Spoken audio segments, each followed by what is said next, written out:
Hello my dear student, hope you are doing well. कैसे हो आप सभी? आई होप आप सभी अच्छे होंगे। तो आज हम इस वीडियो में बात करेंगे परफेक्ट टेंस की, which is in future. Okay, so आज का वीडियो है जो वो है फ्यूचर परफेक्ट टेंस पर बेस्ड। और आज मैं आपको इस वीडियो में एक्सप्लेन करूँगी कि हम कब फ्यूचर परफेक्ट टेंस यूज़ करते हैं। सो वीडियो को एंड तक देखिएगा ताकि आप इस वीडियो से फ्यूचर परफेक्ट टेंस का कॉन्सेप्ट बहुत ही अच्छी तरीके से क्लियर कर लें। Let's move to the definition of future perfect tense. So future perfect tense होता क्या है बेसिकली? ओके, तो फ्यूचर परफेक्ट टेंस का मतलब ये होता है कि भविष्य में किसी निश्चित समय पर या दूसरी घटना से पहले पूरा हो चुका कार्य फ्यूचर परफेक्ट टेंस कहलाता है। Okay, when we are talking about future, okay, future में जब हम किसी एक एक्शन से पहले अनदर एक्शन जो कंप्लीटेड एक्शन है उसके बारे में बात करें तो वो फ्यूचर परफेक्ट टेंस कहलाता है।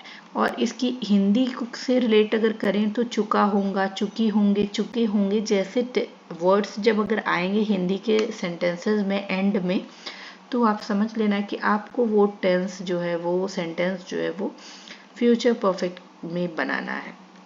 Okay, so the future perfect tense describe an action that will be completed before a certain point in the future. Okay, so let's move to the structure. क्या इसका structure है? इसका structure होता है subject plus will have plus verb की third form हम use करते हैं, देन ऑब्जेक्ट यूज करते हैं। Let's move to the uses of future perfect tense कि हम इसे कब कब और कहाँ यूज कर सकते हैं।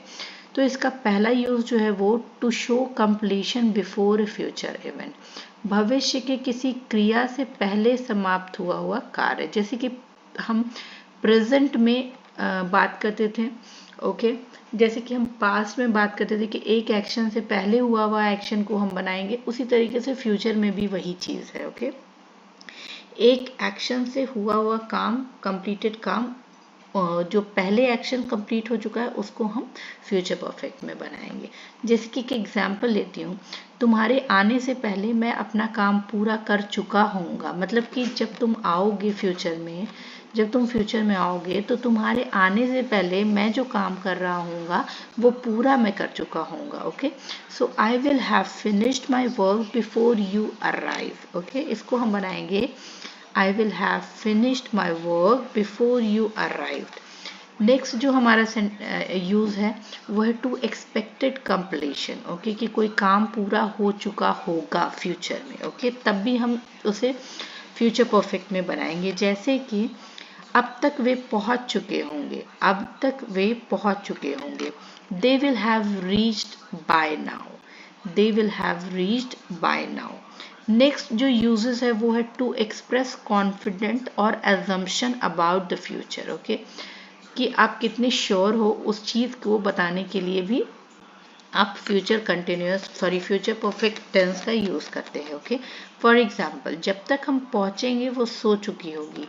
ओके, यहाँ पर सोने का एक्शन जो है वो पहले होगा, इसीलिए हम इसे फ्यूचर परफेक्ट में बनाएंगे। She will have slept by the time we arrive.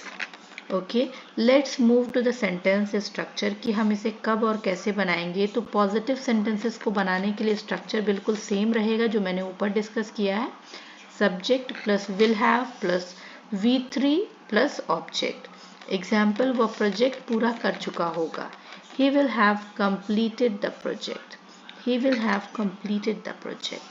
मैं 9 बजे तक खा चुका हूँगा, I will have eaten by 9, I will have eaten by 9। Negative sentences की बात करते हैं तो नेगेटिव सेंटेंस का जो स्ट्रक्चर होगा वो होगा subject plus will not have, then verb की third form which is also called past participle, then object. Okay, तो एग्जाम्पल देखते हैं, वह काम पूरा नहीं कर चुकी होगी, इसको बनाएंगे she will not have finished the work, she will not have finished the work. हम नहीं पहुंच चुके होंगे, we will not have reached, we will not have reached. Let's move to the interrogative sentences. तो इंट्रोगेटिव सेंटेंसेस का जो structure है वो है will plus subject plus have, then V3 then object. For example, क्या तुम रिपोर्ट जमा कर चुके होंगे, will you have submitted the report, will you have submitted the report. क्या वे 5 बजे तक जा चुके होंगे?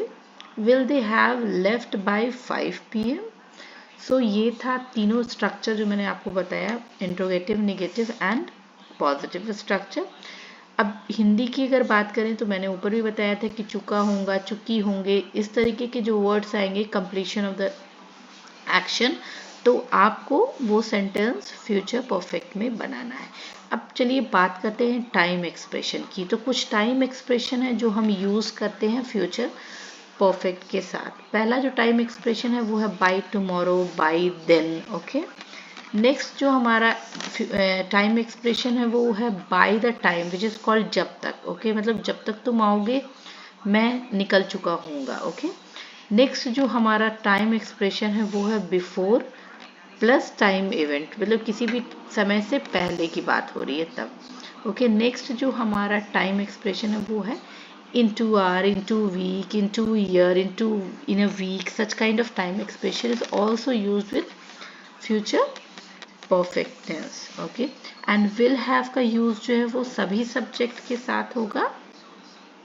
ये एक नोटेबल पॉइंट है, आप इसको नोट कर लें कि विल हैव का यूज जो है वो सभी सब्जेक्ट के साथ होगा।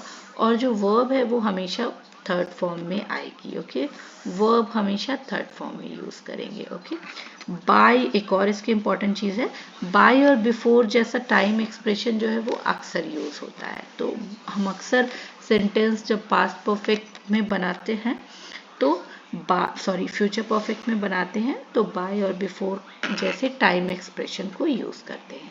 आई होप कि आपको फ्यूचर परफेक्ट टेंस का कॉन्सेप्ट क्लियर हो गया होगा। अगर कोई डाउट है तो कमेंट में कमेंट करके पूछ सकते हैं, और अगर आपने अभी तक मेरे चैनल को सब्सक्राइब नहीं किया तो चैनल को सब्सक्राइब कीजिए। फिर मिलूंगी अपनी अगली वीडियो के साथ, तब तक के लिए बाय बाय, टेक केयर।